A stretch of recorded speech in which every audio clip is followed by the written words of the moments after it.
Mister, pareggio all'ultimo, ai punti la vittoria sarebbe stata giallo-blu, forse qualche occasione un po' di troppo sprecata, sono 2 punti persi e 1 punto guadagnato. Vabbè, se fai gol al secondo guadagnato, però io credo che nell'arco della partita abbiamo creato forse più palle gol che col Campomarone. Mi sembra che loro, fondamentalmente Moraglio non ha toccato un pallone perché il primo gol è stato bravo il loro attaccante, ma su una palla un po' morta, regalata, poi il rigore che c'era, noi abbiamo creato credo 5-6 palle gol, non so, adesso 5-6 non lo so, però sicuramente abbiamo creato molti più di loro, abbiamo preso una traversa, abbiamo avuto occasioni una dietro l'altra e poi siamo stati premiati perché secondo me era ingiusto perdere sicuramente. La squadra ha fatto molto bene, molto bene. E prestazione rispetto alle altre partite, soddisfatto, piano partita completato? Questa è una squadra di qualità, la Bega, siamo venuti qui e hanno fatto una partita di contenimento e poi hanno sfruttato le loro occasioni. Noi abbiamo giocato a calcio e abbiamo cercato di creare, abbiamo creato delle occasioni, loro sono stati esperti, però noi abbiamo giocato a calcio, quello è importante. E un bilancio di queste prime 4 partite?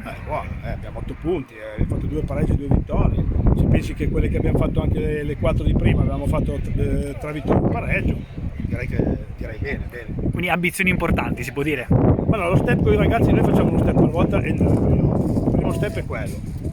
Se domenica riusciamo a fare 3 punti, credo che con 11 punti tu ci sia, e poi vedremo col finale, però direi che di base quello. L'importante è giocare, cioè a me piace giocare, oggi noi abbiamo giocato. Poi il mister loro mi ha fatto i complimenti, che credo che sia un allenatore che ha un'esperienza di 30 anni di Serie A, quindi detto da lui mi fa solo che piacere sicuramente.